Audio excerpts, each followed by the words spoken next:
Di liburan sekolah dan tahun baru 2026 ini, kami akhirnya memilih kota Jepara sebagai tujuan liburan.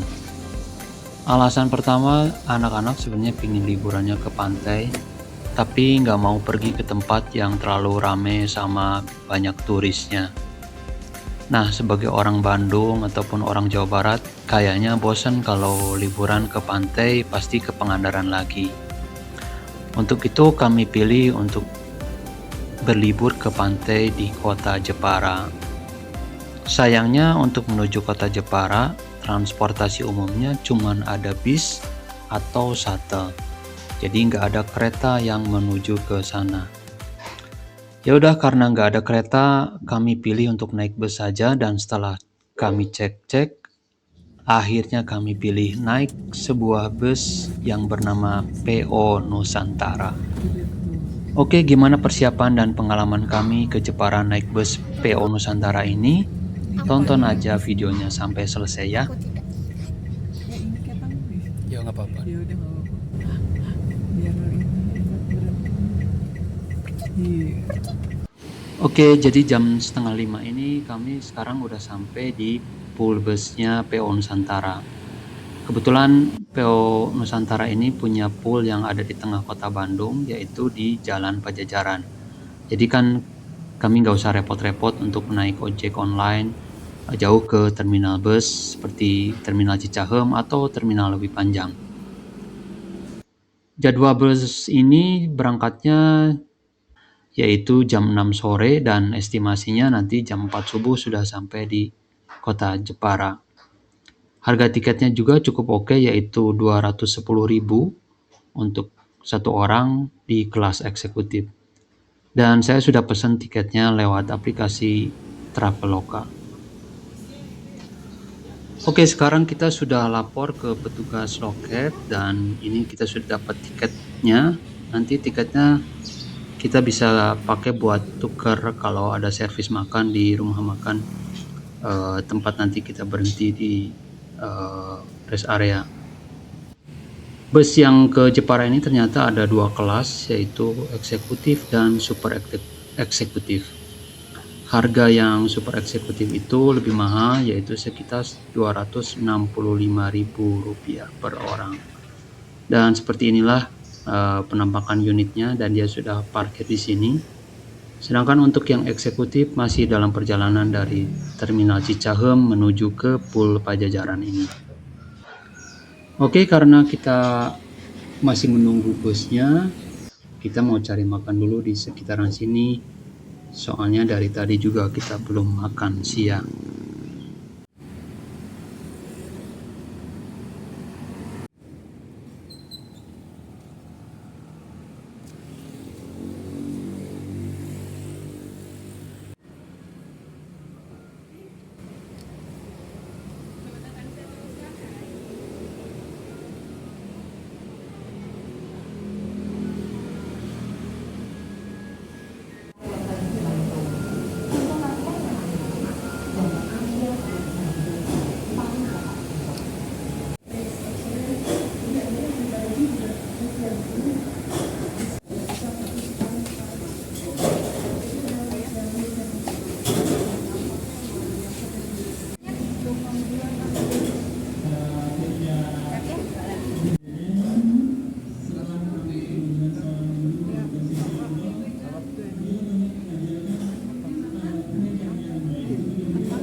Oke, akhirnya bus ini berhenti di sebuah rumah makan di daerah Sumedang, namanya Rumah Makan Amelia. Di sini kita diminta untuk turun, bisa untuk istirahat, servis makan, dan juga sekalian sholat.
Nah,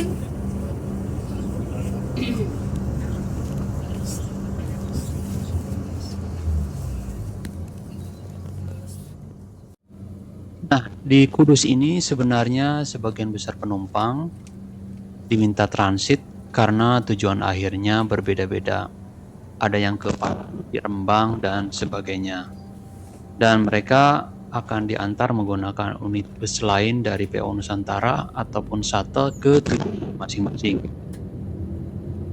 Tapi ternyata untuk yang ke Jepara kami tidak diminta turun karena bus ini akan lanjut terus sampai ke Jepara. Padahal kalau kami lihat di beberapa YouTube yang lain yang meliput soal PO Nusantara ini, penumpang diminta turun di sini lalu pindah unit bus untuk sampai ke Jepara. Jadi alhamdulillah ini tidak merepotkan buat kami ya.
Nah, karena sebentar lagi kami sudah mau sampai dan ternyata kami adalah penumpang terakhir yang turun dari bus ini.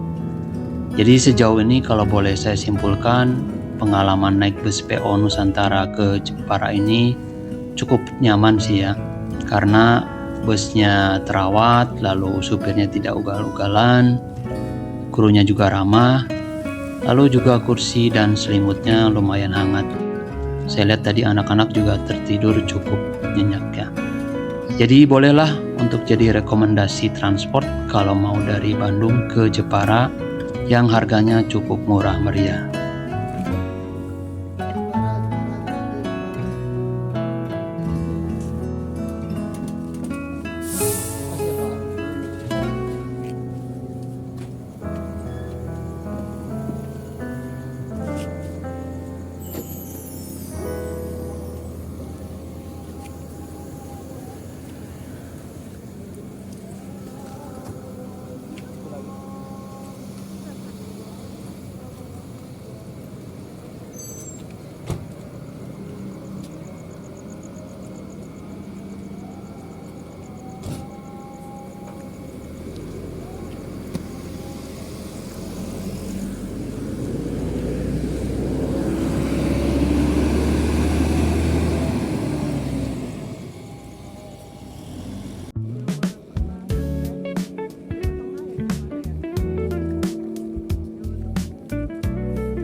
Oke, kita sekarang sudah turun di kota Jepara dan ini waktunya masih jam 4 dini hari. Jadi kita mau cari tempat untuk istirahat sementara, sekalian mau sholat subuh dulu. Dan di dekat sini ada sebuah masjid namanya Masjid Agung Jepara. Jadi kita mau istirahat di situ sambil menunggu waktu sampai agak siang. Oke, jadi mau kemana aja nanti di Jepara, tonton aja terus di video-video kami berikutnya ya.